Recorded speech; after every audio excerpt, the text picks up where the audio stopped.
Hello, beautiful people of the internet. How are you doing today? My name is Jackie. Welcome back to my YouTube channel, and today in this video I am going to be talking about all of the books that I read in the month of October. In the month of October, I read 7 books and DNF'd 1. That was for a total of, I believe, 3,206 pages and an average star rating of 3.85. Not counting my DNF, every single book I read this month ended up getting a rating of 4 stars except for one. So I'm going to tell you what book received a rating other than 4 stars, and the rest of them I'm not even going to tell you. I don't need to say over and over again, I rated this 4 stars. No, everything other than one book was rated 4 stars, just across the board. Let's just talk about my DNF first to get that part of the video out of the way. I ended up DNFing The English Wife by Lauren Willig. This is a historical mystery set in the Gilded Age, and I ended up DNFing this not because I hated the book by any means, but at the time that I started reading this, it was very close to the end of the month. I didn't have a lot of time left before the end of October.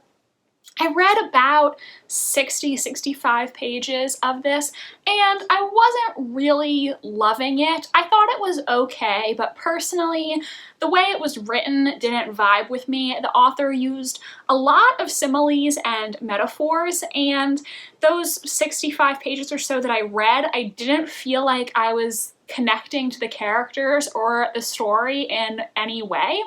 And even though I didn't hate this book, I figured since time was so short, I might as well just move on to something that I was more excited to read and finish that rather than spending time on something that was probably just going to be maybe a 3-star book for me. So now we'll talk about the first book that I read in the month of October, and this is the only book that I finished this month that I didn't give 4 stars. I'm talking about His Hideous Heart, edited by Dahlia Adler, which I gave 3 stars. This is a collection of Edgar Allan Poe retellings by various authors. I will link my Goodreads review in the description because in that review I share specific thoughts about every story in this collection, and therefore you can see my more detailed thoughts about each story. Overall, there were some stories in this collection that I personally really enjoyed and others that fell flat for me. There were some that I really didn't care for at all, and others that were fine, but I wish they had maybe brought something new to the table with their Poe retellings. I did appreciate this collection included all the original stories and poems in the back of the book. I had already read all of the original stories except for the oval portrait, which I read that one in the back of the book. It was fine, didn't really do much for me.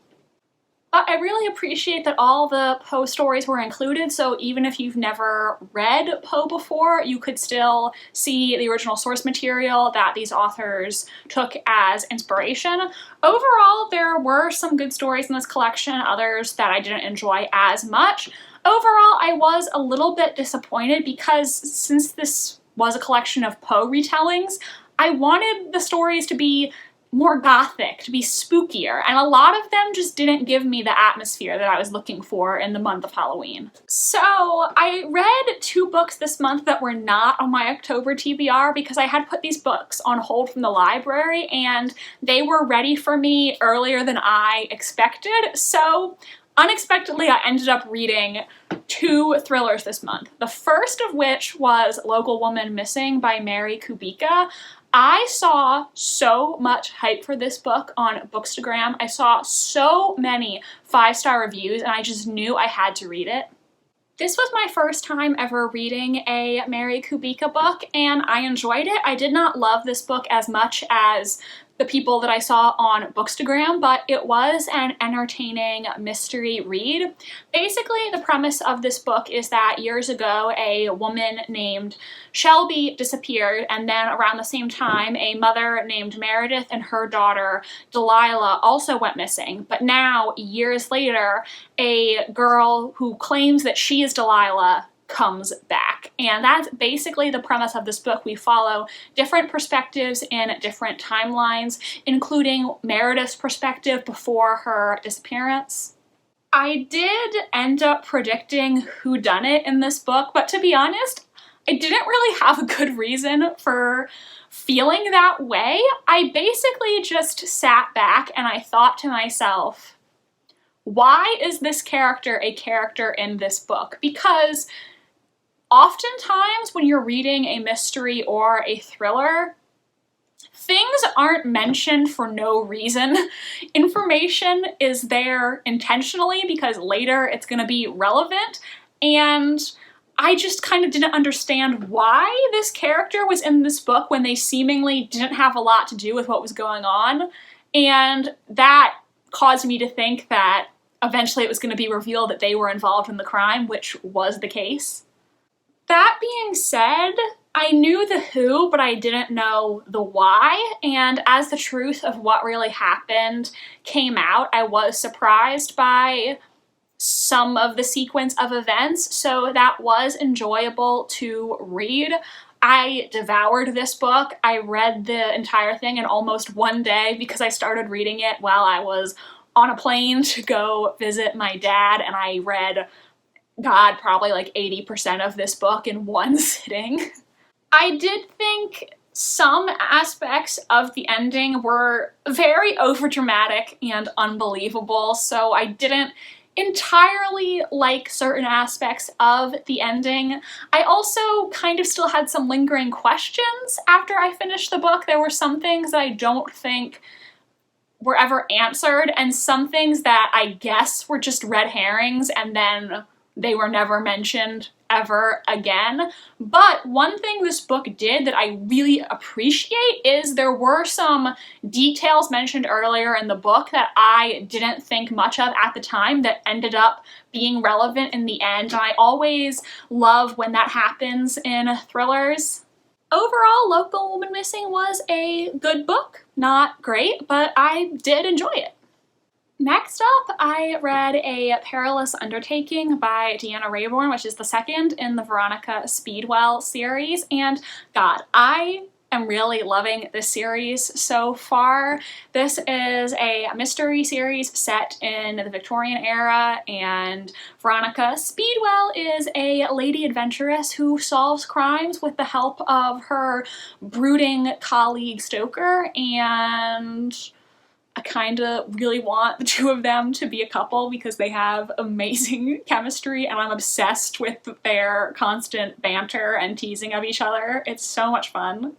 I gave this book 4 stars instead of 5 because just for some reason that I can't exactly put my finger on, I just didn't love this book as much as I loved the first one. And the mystery in this was fine.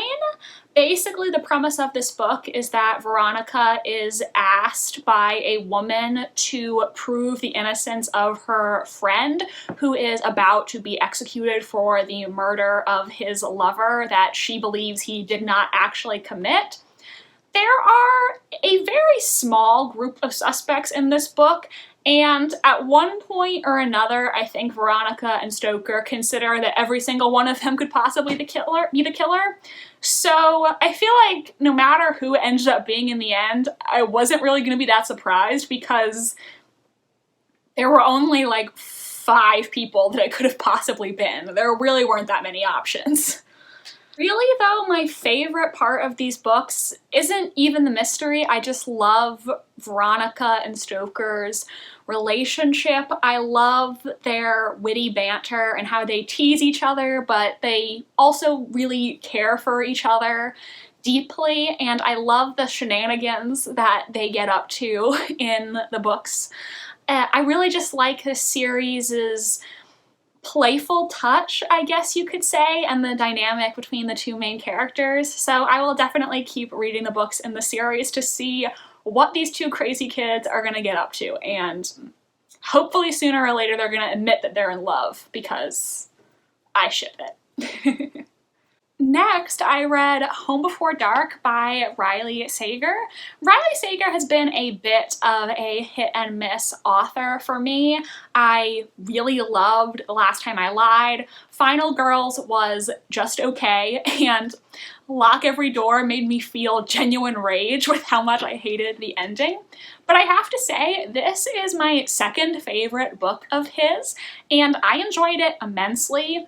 In retrospect, maybe I should have given Home Before Dark 4.5 stars, because I think it was definitely my favorite thriller that I read this month, and I enjoyed it more than the others that I read, but I gave it 4 stars, and I already calculated the average, so it's still 4 stars, but let's just say it's a high 4 stars.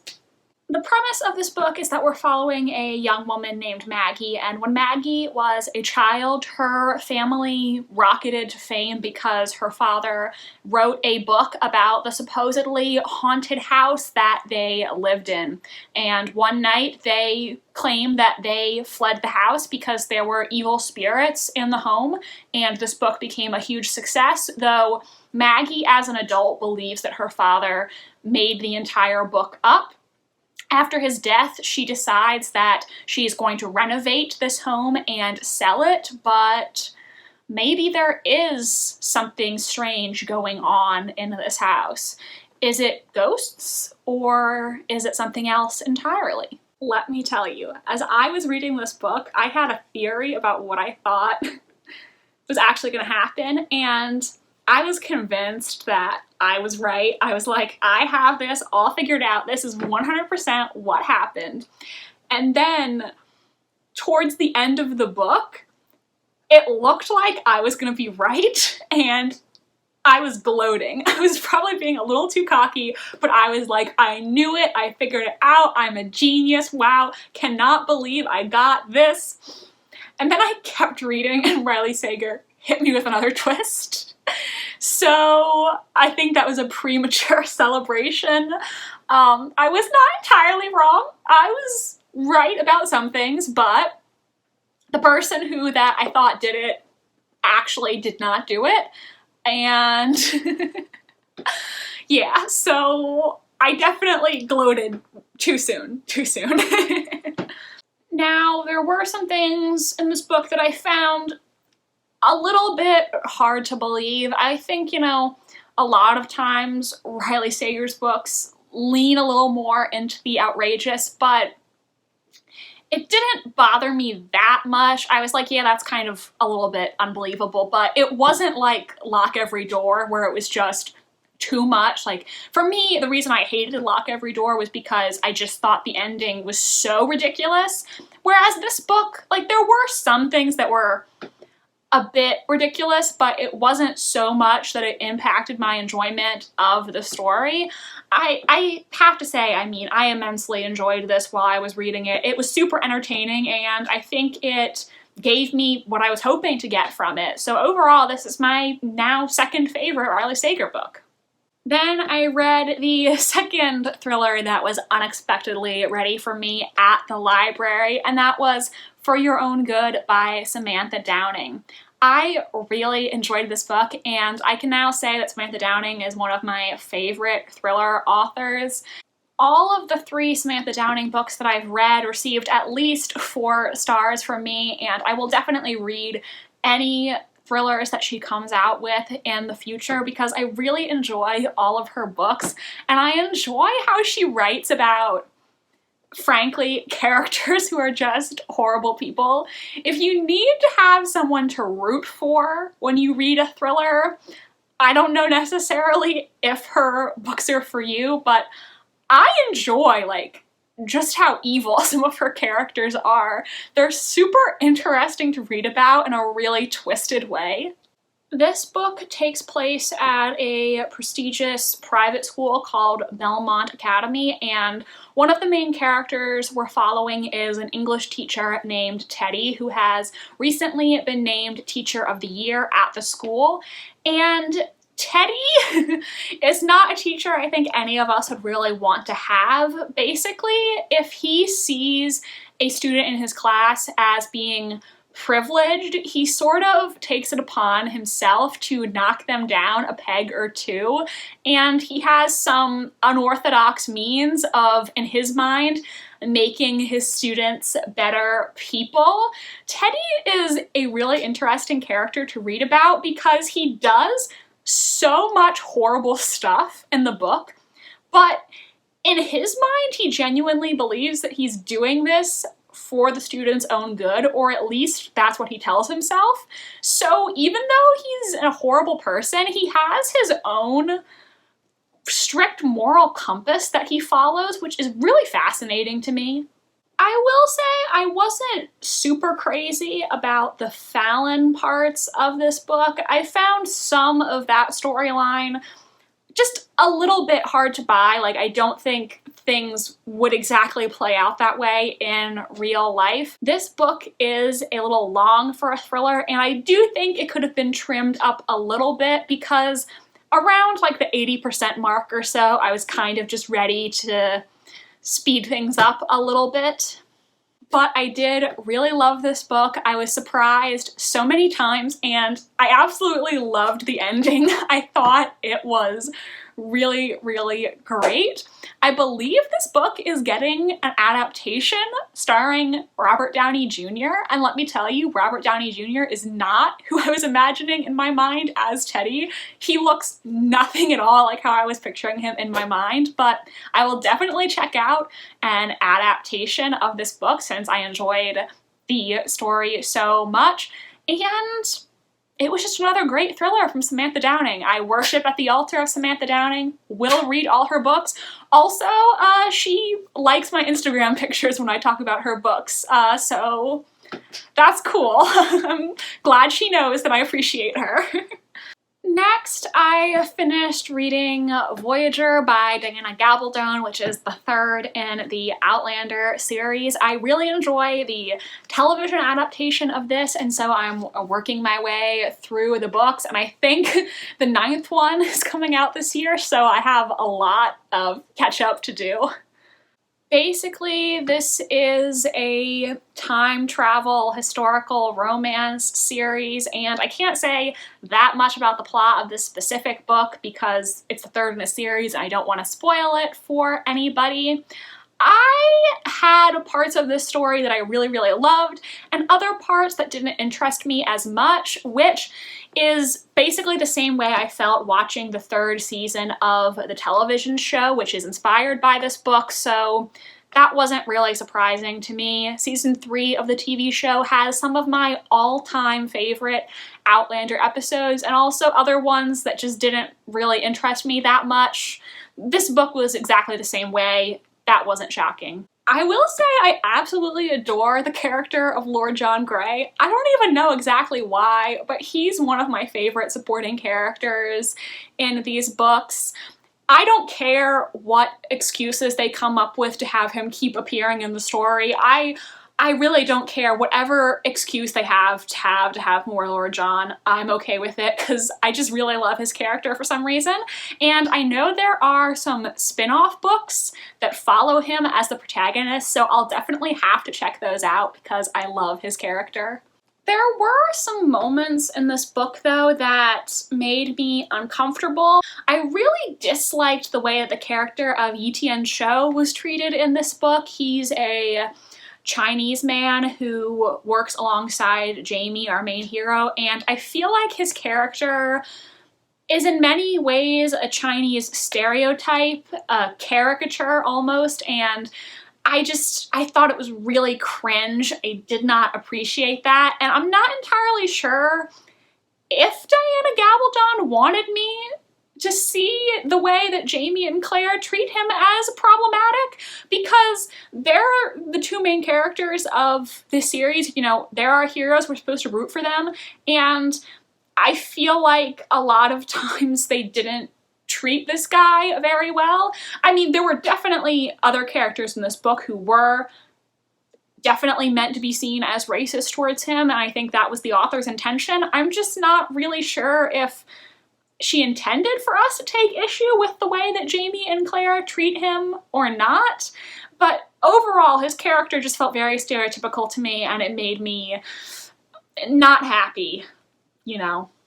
Also, this is the first book that introduces us to the romance between Fergus and Marcelly, and in the TV show, I like their relationship, but in the book, they have a pretty big age gap of, I think, like 15 years, where she's a teenager in this book and he's an adult man.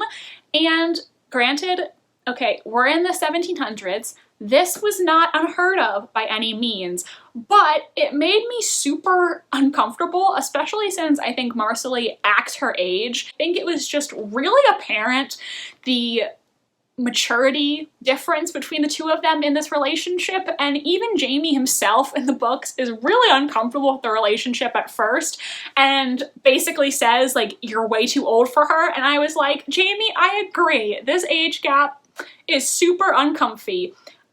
Get a job, stay away from her, okay?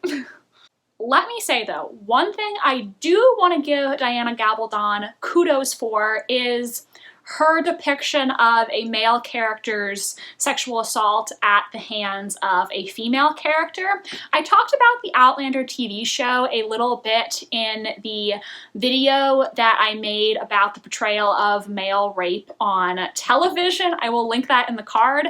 This was a video that I made impulsively without planning, and it is by far the most watched video on my channel, but back to the point. In that video, I was talking about how the TV show handles male rape, and I actually forgot until someone in the comments pointed it out that in the TV show and in this book, there is a storyline where a male character is raped by a woman, and I think it is treated with a degree of sensitivity that you usually don't see, because I think television and media often trivializes male rape if it's at the hands of a woman, and there's sort of this really harmful stereotype that men always want sex and that a woman can't rape a man, which, newsflash, she can. And so I really appreciate that Diana Gabaldon acknowledges that this is a thing that happens and it's not the man's fault, and he shouldn't feel like he can't acknowledge it as the harmful assault that it was. So honestly, I'm like impressed that in 1993 she addressed this issue when people in 2021 still dismiss male rape. Cough, Bridgerton. Sorry, a little something stuck in my throat. But anyways, those are my thoughts on Voyager. We'll keep reading this series. I'm probably gonna get thumbs down now because I insulted Bridgerton, but sorry, not sorry. That show sucks. Anyways, the last book that I read in the month of October was The Woman in White by Wilkie Collins. I finished it, guys, and I did overall really enjoy it. This is a classic mystery written in the Victorian era, and it follows a drawing teacher named Walter Hartwright, and one night on a road he encounters a mysterious woman wearing all white. She doesn't tell him what her name is, and the mystery of the woman in white will end up having major repercussions on his life going forward. I really can't say more than that. I don't want to give anything away about where this book goes. One thing that I enjoyed about this book is that it's told from many different perspectives and in many different formats. We have Walter's narration, we have entries from Marian's diary, we have the narration in the form of characters writing letters to each other, and I think that was really fun. Actually, my favorite perspective might have been the brief parts that we got from the perspective of Frederick Fairley, because basically Fairley's character is he's a huge hypochondriac, always talking about his nerves, and he also doesn't venture out of his estate much. I forget what the word is for somebody who doesn't like to leave their house. There's a word for it, but I can't think of it right now. He's almost like an Jane Austen-esque character, and I think the way that Wilkie Collins wrote his narration was so funny. I think he just really captured the perspective of this character in an amazing way, and I absolutely loved it. I have heard people say that Wilkie Collins, for a Victorian man, did have a fairly more liberal conception of gender and men's and women's roles in society. And I do think some of that comes through in this book. The character of Marion is very intelligent, and she had some really great moments that I enjoyed. The character of Laura, she's much more in line with what I expect with a Victorian man writing a female character. I mean, basically, her entire personality is that she's very nice, she's a sweet lady, and Marion and Walter feel like they gotta protect her. Not super deep, but she was fine. The issue that I did have is sometimes there would be passing comments from Marion like, oh, I know I'm just a weak woman, and sometimes it seemed like the characters were saying, oh, women are innately of a weaker character than men, which is really that's just not the truth. I really don't think there's any innate emotional difference between the sexes. It's just based off societal pressure and societal conditioning, the way that men are taught to behave and the way that women are taught to behave. Women are not inherently of a weaker character than men. We're just as strong as men are. But hey, listen, I think for a Victorian man, Wilkie Collins does a pretty good job at writing women. I mean, during this time period, the sad reality is there were a lot of men who didn't acknowledge that women could be intelligent or, you know, do something other than bearing children. So, you know, it's not a very high bar, but all the same, kudos for him to actually acknowledging that women have feelings and emotions and minds. So thanks, Wilkie Collins. And the back of this book refers to it as one of the greatest mystery thrillers ever written. I kind of agree and kind of disagree. Apparently, this was one of the first books to use amateur detective tactics that you now see in literature and media all of the time. So at the time, it was very groundbreaking.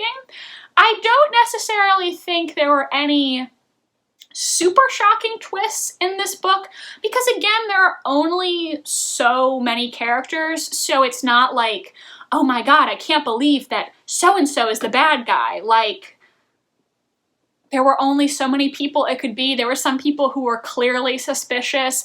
It says in the description on the back of the book that one of the characters is a villain, so you're not going to be surprised that he's a villain, because the back of the book tells you. But there were things that happened in the plot that surprised me. Sometimes the story went in a direction that I wasn't personally expecting, and I did overall have a good time reading this. Even though it's 600 pages, I didn't think it was hard to read, and the writing style, in my opinion, was very accessible even for a modern reader. The romantic plotline was fine. I didn't dislike it, but I wasn't invested either. I do think that the villain that was spoiled on the back of the book was a fun character to read about. I actually would have liked to have more parts from his perspective. And overall, I did enjoy this a lot. I would be interested in reading The Moonstone by Wilkie Collins. And if there are any Wilkie Collins readers out there, let me know if he has any other books that are worth my time. So those are all the books that I read in the month of October. Have you read any of these books? If so, please let me know in the comments section. Give this video a big thumbs up if you enjoyed, and subscribe to my channel if you want to see more from me. I post new videos every single Wednesday. My social media links are in the description if you want to follow me on Tumblr, Instagram, or be my friend on Goodreads. Thank you so much for watching, beautiful people, and I hope you have a sweet rest of your day. Bye, and I'll see you next time.